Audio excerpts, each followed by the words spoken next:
손흥민은 경기가 끝난 후 나에게 그만 좀 하라고 했다. 나는 그가 무엇을 할지 잘 알고 있다. 17세의 동양인 소년 손흥민은 머나먼 유럽, 독일이라는 곳으로 떠났습니다. 그곳에서 홀로, 때로는 치열하게, 때로는 우울하게 하루하루를 보냈습니다. 그의 옆에는 아무도 없는 것처럼 느껴졌습니다. 그렇게 혼자 있던 손흥민에게 누군가 선물처럼 찾아왔습니다. 그의 이름은 베른트 레노. 도대체 둘 사이에 무슨 일이 있었던 걸까요? 그리고 이 둘의 이야기는 우리에게 어떤 감동을 주는 걸까요? 이들의 감동적인 스토리를 지금부터 본격적으로 알아보도록 하겠습니다. 2008년 대한민국 강원도 춘천 출신의 한 소년이 아버지와 함께 낯선 땅 독일의 함부르크라는 곳으로 날아갔습니다. 그 소년의 이름은 바로 손흥민이었습니다. 손흥민은 어린 나이에 많은 축구 관계자들과 팬들의 기대를 가득 안고 독일로 축구 유학을 떠났는데요. 하지만 많은 동양인 유학생이 그렇듯 꿈만 같았던 그의 유학 생활은 그리 녹록지 않았습니다. 손흥민이 가지고 있던 부푼 꿈은 험난한 세상 앞에 점점 작아졌습니다. 2022년 7월 아디다스 홍대 브랜드 센터에서 열린 손 커밍데이 행사에 참석해 나눈 인터뷰에서 손흥민은 가장 기억에 남는 경기가 무엇이냐는 질문에 2018년 카타르 월드컵 독일전이었다고 답하며 어릴 때 독일을 가서 인종차별도 많이 당하는 등 상상하기도 힘든 생활을 했다. 엄청 힘든 생활을 하면서 내가 언젠가는 이거를 꼭 갚아야겠다는 생각을 진짜 많이 갖고 있었다. 사람이라면 옆에서 누군가가 울면 다 위로해주고 싶고 가서 한번 안아주고 싶은데 독일 사람들이 우는 모습을 보고 그래도 내가 좋아하는 걸로 복수한 것 같다 라는 말을 했는데요. 손흥민은 인터뷰를 할 때 특정 국가나 사람을 존중하며 언행을 하는 것으로 유명합니다. 하지만 그런 그가 이 정도 수위의 발언을 한 것은 손흥민의 평소 모습과는 전혀 달라 많은 사람이 깜짝 놀랐죠. 그만큼 손흥민에게는 독일에서의 유학 생활이 힘든 시간이었던 것 같습니다. 대한민국의 축구 실력이 발달하면서 이승우, 백승호, 이강인 등 어린 나이에 해외로 축구 유학을 가는 선수들이 점점 많아지고 있는데요. 손흥민은 이들보다 앞서 축구 유학을 간 학생이었습니다. 어떻게 보면 축구 유학의 개척자다 라고 할 수 있죠. 손흥민은 고등학교를 중퇴하고 10대부터 20대 초중반까지 독일에서 생활했습니다. 흔히 우리가 청소년의 과도기, 질풍노도의 시기 라고 이야기하는 사춘기 시절도 독일에서 겪었죠. 그 시절 해외에서 유학 생활을 하는 한국인 유학생들 사이에서는 몇 가지 법칙이 있었다고 하는데요. 매주 한국 예능을 보는 유학생은 몇 년 안에 한국으로 돌아간다. 매일 싸이월드에 접속하는 유학생은 몇 달 안에 한국으로 돌아간다. 와 같은 말이 농담처럼 불렸다고 합니다. 한국을 그리워하고 현지에 적응하지 못하는 유학생들이 많이 듣고 다니는 말이었죠. 현지 적응에 어려워하며 훈련이 끝나면 늘 방에서 홀로 한국 음식을 먹으면서 늘 한국 생각에 잠겨 보내던 청소년 시기는 손흥민에게도 분명히 존재했습니다. 손흥민도 위에서 말한 법칙대로 여느 유학생과 다를 바가 없이 매주 한국 예능을 보고 매일 싸이월드에 접속하는 등 매일 한국 생각을 하며 살았습니다. 독일어보다는 한국어를 많이 사용했고 그의 가방과 방 한 귀퉁이에는 늘 태극기가 걸려 있었죠. 홀로 있던 현지에서 기죽지 않고 어떻게든 살아남기 위해 훈련장에서 팀 동료와 주먹 다짐을 하는 등 필사적으로 버텼습니다. 그는 유럽의 아름다운 풍경을 즐기던 도전자가 아니라 낯선 독일이라는 땅을 정복해야만 하는 그곳에서 대한민국이라는 작은 나라를 알려야만 하는 사명감을 가진 개척자였는데요. 치열하게 살았던 만큼 그의 옆에는 마음을 나눌 만한 사람이 아무도 없었을 테죠. 아마 손흥민이 말했던 외로웠던 시기가 이때쯤이었던 것 같습니다. 하지만 손흥민은 이렇게 독일에 대한 부정적인 생각을 가지고 있으면서도 잉글랜드 토트넘에 입성한 첫 해 독일의 볼프스부르크 이적을 고려했는데요. 그 이유는 무엇이었을까요? 그것은 바로 독일에는 그런 나쁜 기억을 극복할 수 있었을 만큼 좋은 추억을 선물해준 귀한 친구들이 있었기 때문입니다. 함부르크에서 보낸 5년여간의 시간이 흐른 뒤 손흥민은 레버쿠젠이라는 팀으로 이적을 하게 됩니다. 거기서 독일인 골키퍼 베른트 레노라는 선수를 팀 동료로 만나게 되죠. 손흥민은 1992년 7월생, 레노는 1992년 3월생으로 둘은 동갑내기입니다. 그래서 그랬는지는 몰라도 레노는 공항에서 손흥민을 처음 만났을 때부터 밝은 표정을 하며 호응으로 반갑게 맞아주었죠.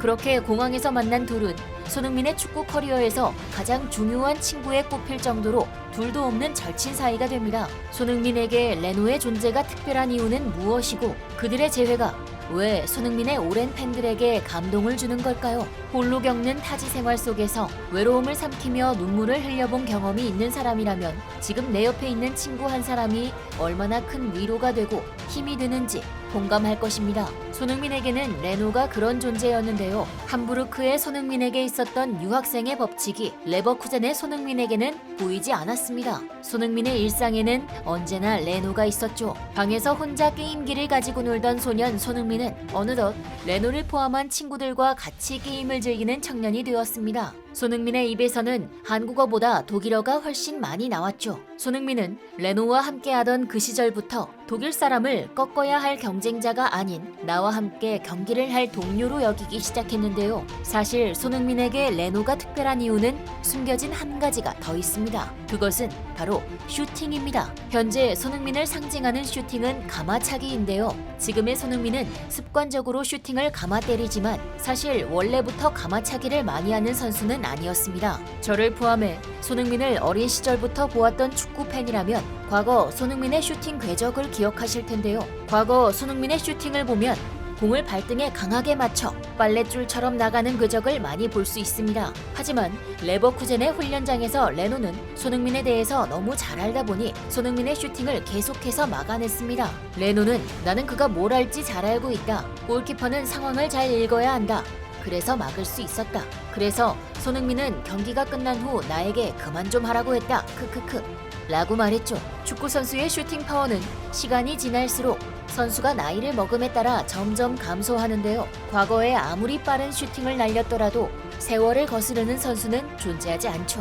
게다가 선수들의 운동 능력이 점점 발달함에 따라 골키퍼들의 반사신경과 순발력도 점점 발전합니다. 따라서 골키퍼로의 바깥에서부터 안쪽으로 휘어들어오는 궤적으로 슈팅을 때릴수록 득점 확률이 높아지는데요. 훈련장에서 레노로부터 골을 넣기 위한 넘치는 승부욕 때문이었는지는 모르지만 손흥민은 엄청난 훈련과 연습을 통해 지금의 슈팅 궤적을 만들어냈고 손흥민 존 이라는 상징적인 단어도 만들어냈습니다. 손흥민에게는 슈팅 궤적을 바꾸는 시간이 필요했듯 독일에서의 삶의 모습을 바꿔야 할 시간이 필요했는데요. 우리에게 손흥민은 어린 나이에 독일로 축구 유학을 간 유망주이자 기대주였지만 독일인에게는 그저 한 명의 이방인에 불과했습니다. 하지만 레노는 독일의 저연령 대표팀에 매번 승선할 정도로 독일 축구계에서는 촉망받는 유망주, 흔히 말해 성골 출신이라고 할 수 있었죠. 따라서 자신도 주목받고 인기도 있으며 이미 유명한 선수였던 레노가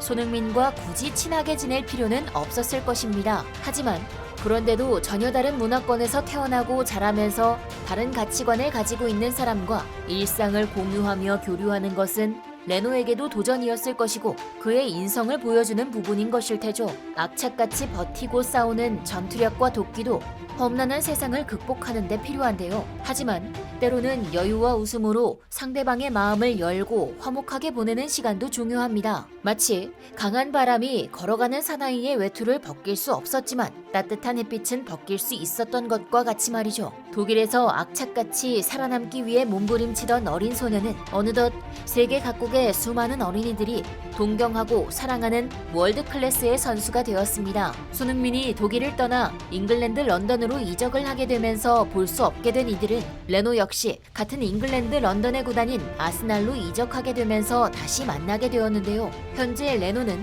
풀럼이라는 구단의 골문을 지키고 있습니다. 풀럼은 그의 과거의 기대치와 비교해보면 상대적으로 낮은 수준의 구단이라고 할 수 있는데요. 하지만 손흥민은 토트넘의 주장 완장을 차고 동료와 팀을 이끄는 리더의 덕목을 갖춘 세계적인 선수가 되었습니다. 어떻게 보면 레버쿠젠 시절에 둘이 만났을 때와는 둘의 상황이 정반대라고 할 수 있죠. 하지만 추억은 지워지지 않듯 긴 시간 서로의 일상을 깊이 공유하며 쌓은 이들의 우정은 변하지 않았습니다. 풀럼과 토트넘의 맞대결, 경기장 골문 앞에서 만난 이들은 눈이 마주친 찰나의 순간 웃고 있었습니다. 그 모습은 마치 레버쿠젠에서 동고동락하면서 웃고 즐기던 소년미 가득한 모습이었죠. 누구에게나 부정적인 기억이 있다면 긍정적인 기억도 있을 것이다. 내가 가지고 있는 부정적인 기억을 극복할 수 있게 해주는 친구가 있다면 당신은 지금 잘 살고 있는 것입니다. 둘의 입지가 예전과는 많이 달라졌다는 것을 손흥민과 레노 두 사람이 가장 잘 알 텐데요. 하지만 손흥민은 현재 자신의 영광에 취해 옛 친구를 무시하거나 모른 채 하지 않았죠. 명품 인성을 가진 두 선수가 보여주는 명품 우정이라고 할 수 있을 것입니다. 나의 소중한 시간을 함께 보낸 친구를 존중하고 아끼는 모습. 손흥민의 이런 면은 우리에게 또 다른 감동을 주기에 충분합니다. 많은 사람이 세상은 혼자 살아가는 것이라고 말합니다. 하지만 아무리 강한 사람일지라도 살아가다 보면 어려움과 외로움은 분명히 찾아오죠. 세계 최고의 클래스를 자랑하면서 많은 어린이들이 동경하는 우리의 손흥민에게도 그런 시간은 존재했습니다. 하지만 그의 곁에는 소중한 친구 레노가 있었죠. 이 영상을 보고 있는 지금 나의 옆에는 누가 있는지 돌아보는 시간을 가졌으면 좋겠습니다. 생각나는 소중한 사람이 있다면 당신은 지금 아주 잘 살아내고 있는 것입니다. 지금까지 얼큰한 뉴스였습니다. 감사합니다.